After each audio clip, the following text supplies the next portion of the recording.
Good afternoon. Thank you to the UN Office for Disarmament Affairs and UNIDIR for convening this important event on the 30th anniversary of the United Nations Register of Conventional Arms. And thank you for giving me the opportunity to provide some of my own reflections on the issue that joins us today. As it was mentioned earlier, reporting rates and participation in the register have decreased consistently since 2008, meaning that the transparency goals sought by the developers of the register are eroding. A similar situation can be seen under the Arms Trade Treaty, where reporting rates in 2022 have been the lowest since the states parties started to submit annual reports in 2016. In light of these trends, it is important to recall why transparency in international arms transfers matters, not only when the register was developed post-Cold War, but also now in the midst of the war in Ukraine and the ongoing humanitarian conflicts in Myanmar, Yemen, or Ethiopia, to name a few. At a more general level, transparency can be understood as the extent to which information about governmental preferences, intentions, and capabilities is made openly available. So public reporting, for example, is an important indicator of transparency, whether it takes place at the national level with the publication of national reports, or at the regional and international level with the submission of information to publicly accessible reporting instruments. Key to the definition of transparency is therefore that information on arms imports and exports must be publicly available. And this is the definition that we at the ATT Monitor use in our work. In the context of the ATT, for example, states parties can opt to make their reports private or accessible only to other states parties. We have highlighted in many of our research that this practice is far from fulfilling the transparency aims of the treaty. But when reports on arms transfers are publicly available, they contribute to fostering confidence among states.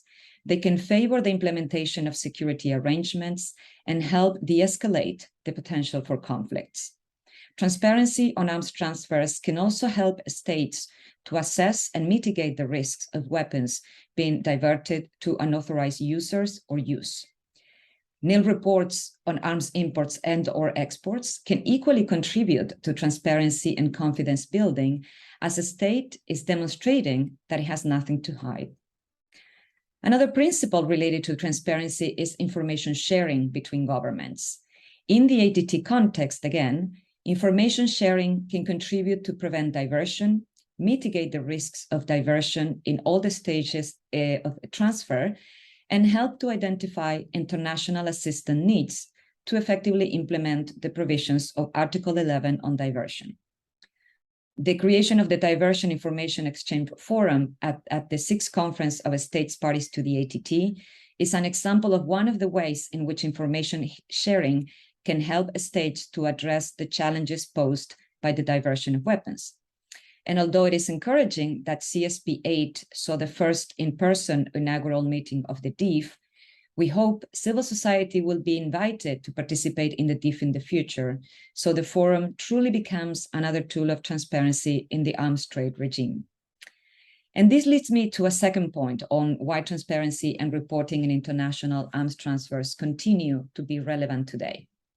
Civil society and research organizations have been long promoters of transparency, openness, and accountability in the arms trade. In the absence of institutional monitoring mechanisms, projects like the ATT Monitor have become a source of information on ATT implementation and a mechanism to strengthen and improve transparency in the conventional arms trade. Our research has found that it is not enough to submit an annual report on arms exports and imports if that report doesn't contribute to meaningful transparency. So the quality of information in those reports is an important indicator to measure transparency commitments. Why? Because by providing accurate and comprehensive information on arms transfers, countries can demonstrate that these transfers are not destabilizing, that they will not cause unnecessary arms races, and that weapons will not be used to facilitate or commit violations of human rights law and humanitarian international law.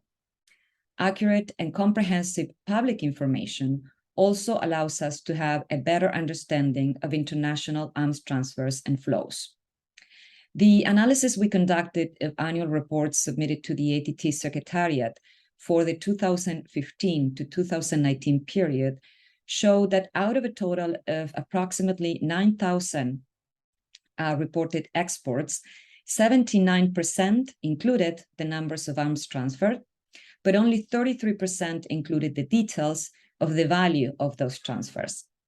Perhaps most concerning of all, only 30% provided descriptions of the items being transferred. And without these descriptions, triangulation of data across multiple sources to verify the information provided is very limited.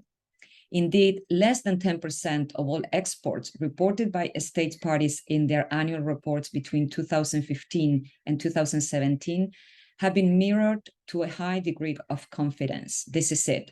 An export reported by one state party was matched exactly with a corresponding import reported by another. So one of the most significant ways in which publicly available reports do not meet a higher standard of transparency is through data aggregation.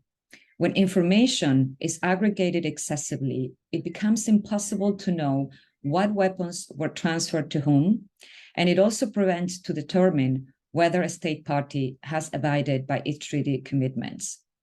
Positively, and to conclude, our research also shows really good examples of reporting from states that do provide more than the minimum information requested in the ATT template, including comments and descriptions of each of the exports and imports, or detailed information on small arms and light weapons, which is frequently submitted at a very aggregated level. These are the examples that we should continue looking at because they serve as reminders that transparency is not only a desirable goal, but an achievable one. Thank you very much.